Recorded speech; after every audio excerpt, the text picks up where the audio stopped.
भारत के 7वें और सबसे युवा प्रधानमंत्री राजीव गांधी भारतीय राजनीति में कई अहम और बड़े बदलाव लेकर आए, जिन्होंने न सिर्फ देश की तस्वीर बदली बल्कि एक मजबूत राष्ट्र की नींव रखी।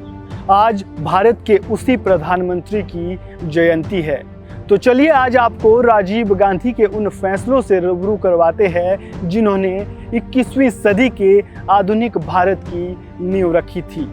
नमस्कार, मैं हूं राजेश शर्मा और आप देख रहे हैं जन सत्य न्यूज।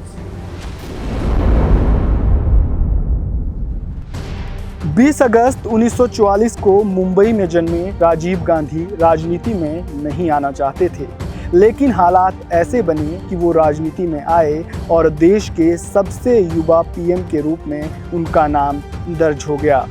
प्रधानमंत्री रहते हुए राजीव गांधी ने कई अहम फैसले लिए, जिन्होंने देश की तकदीर और तस्वीर दोनों बदल कर रख दी। आखिर क्या थे वो फैसले, चलिए आपको बताते हैं। राजीव गांधी के सबसे बड़े फैसलों में से एक था पावर टू द पीपल। ये राजीव गांधी का वो आइडिया था, वो फैसला था जिसने ना सिर्फ देश के लोकतंत्र को मजबूत बनाया बल्कि पंचायती राज व्यवस्था की तस्वीर बदल कर रख दी। 1989 में एक प्रस्ताव पास कराकर पंचायती राज को संवैधानिक दर्जा दिलाने की दिशा में कोशिश की थी। राजीव गांधी का मानना था कि जब तक पंचायती राज व्यवस्था मजबूत नहीं होगी तब तक जमीनी स्तर तक लोकतंत्र नहीं पहुंच सकता। उन्होंने अपने कार्यकाल में पंचायती राज व्यवस्था का पूरा प्रस्ताव तैयार कराया। राजीव गांधी की सोच को तब साकार किया गया जब 1992 में 73वें और 74वें संविधान संशोधन के जरिए पंचायती राज व्यवस्था का उदय हुआ। राजीव गांधी की सरकार की ओर से तैयार 64वें संविधान संशोधन विधेयक के आधार पर नरसिम्हा राव सरकार ने 73वां संविधान संशोधन विधेयक पारित कराया। 24 अप्रैल 1993 को पूरे देश में पंचायती राज व्यवस्था लागू की गई। इसके बाद सभी राज्य सरकारों को पंचायत स्तर पर चुनाव करवाने के लिए मजबूर होना पड़ा। पंचायती राज व्यवस्था का सिर्फ एकमात्र मकसद सत्ता का विकेंद्रीकरण करना था। राजीव गांधी का दूसरा सबसे बड़ा फैसला था वोट देने की उम्र सीमा में बदलाव करना। अगर आज आप किसी से भी पूछोगे कि वोट डालने की सबसे न्यूनतम आयु क्या है, तो कोई भी आपको बता देगा कि 18 साल में देश का हर नागरिक वोट डाल सकता है। लेकिन पहले ऐसा नहीं था। पहले 21 साल की उम्र में वोट डाला जाता था, लेकिन राजीव गांधी को ये उम्र सीमा गलत नजर आती थी। उन्होंने 18 साल की उम्र के युवाओं को मताधिकार देकर उन्हें देश के प्रति और जिम्मेदार तथा सशक्त बनाने की पहल की। 1989 में संविधान के 61वें संशोधन के जरिए वोट देने की उम्र सीमा 21 से घटाकर 18 साल कर दी गई। राजीव गांधी के इसी फैसले का असर था कि देश में 18 साल के करोड़ों युवा अपने सांसद, विधायक और जनप्रतिनिधि का चुनाव कर सकते थे।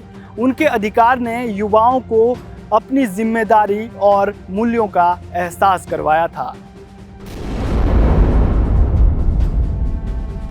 शिक्षा भारत के हर नागरिक का अधिकार होती है, लेकिन ये शिक्षा ग्रामीण भारत तक नहीं पहुंच पा रही थी। इसी के मद्देनजर राजीव गांधी ने ग्रामीण क्षेत्रों में मुफ्त और आधुनिक शिक्षा मुहैया करवाने के लिए नवोदय विद्यालयों का शुभारंभ करवाया था। मौजूदा समय में देश में खुले 551 नवोदय विद्यालयों में 1.80 लाख से अधिक छात्र पढ़ाई कर रहे हैं। गांव के बच्चों को भी अच्छी शिक्षा मिले, इस सोच के साथ राजीव गांधी ने जवाहर नवोदय विद्यालयों की नींव डाली थी। इससे छात्रों को न सिर्फ मुफ्त शिक्षा बल्कि 6ठी से 12वीं तक के छात्रों को हॉस्टल में रहने की सुविधा भी मिलती है।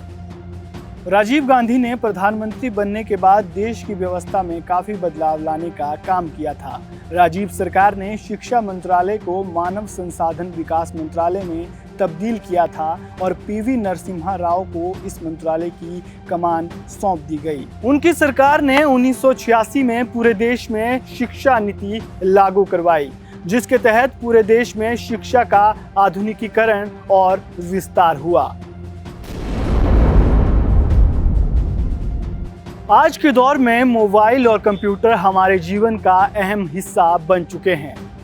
घर हो या ऑफिस, मोबाइल और कंप्यूटर के बिना जिंदगी जीना आसान नहीं है। सोचिए, अगर ये ना होते तो आज हम कहाँ होते।